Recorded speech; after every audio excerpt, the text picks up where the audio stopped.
Pumunta nga ito ng Astrid Hospital itong si Doc RJ upang bigyan niya ng bulaklak itong si Annalyn Santos. At nang tanungin nga yung nurses kung nasaan daw ang kanyang anak, ay sabi naman ng nurses na nasa operating daw ito at hindi nila alam kung anong oras ito makakalabas doon. At maya-maya nga ay dito naman dumating itong si Lynette. At dito naman nagtanong itong si Lynette na kung si Annalyn bang hanap nito ni RJ. At sumagot naman itong si RJ na gusto lamang daw niyang ibigay ang bulaklak na iyon upang sa kanyang despedida party. Dahil lisanin na nga ni Annalyn itong Astrid.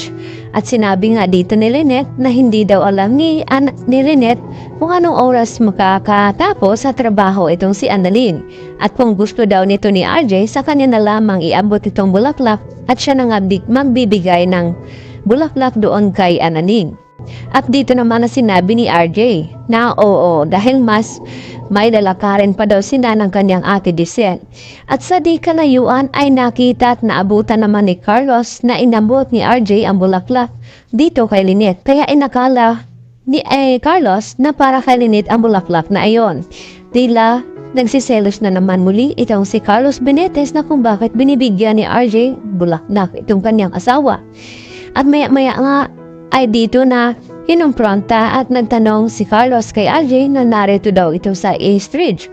At ang sagot naman ni RJ na dinalhan lamang daw niya ng bulaklak ang kanyang anak dahil may pa-despedida party nga ito. At yun nga, tila nagbago ang mukha ni Carlos dahil nagkamali siya sa akala niya na para kay Lynette ang bulaklak na iyon.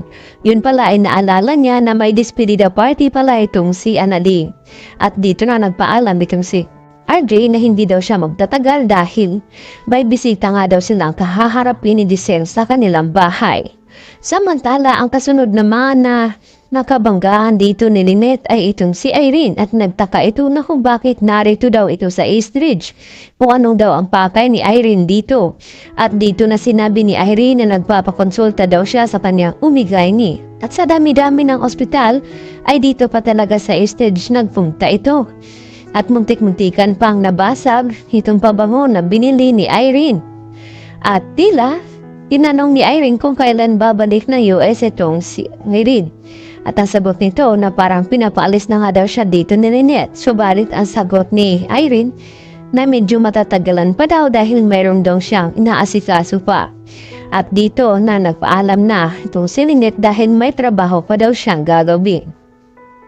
At tila may binabalak ng hindi maganda itong si Irene dito sa pagsasama ni Carlos at Lynette. Balak niya atang sirain upang magkasila ang dalawa at maghiwalay dahil mahal pa rin ni Irene itong si Carlos ngayon. At kinumpronta ni Carlos itong si Irene na kung bakit dito pa siya sa Astrid nagpapacheck up na mayroon naman daw Apex Hospital at tuluyan niya pinaalis, baka may iisipin pa itong si Lynette tungkol sa kanya. At dito naman sa Apex ay dito naman na sineselebrate at wini-welcome nila itong si Annalyn sa muling pagbabalik.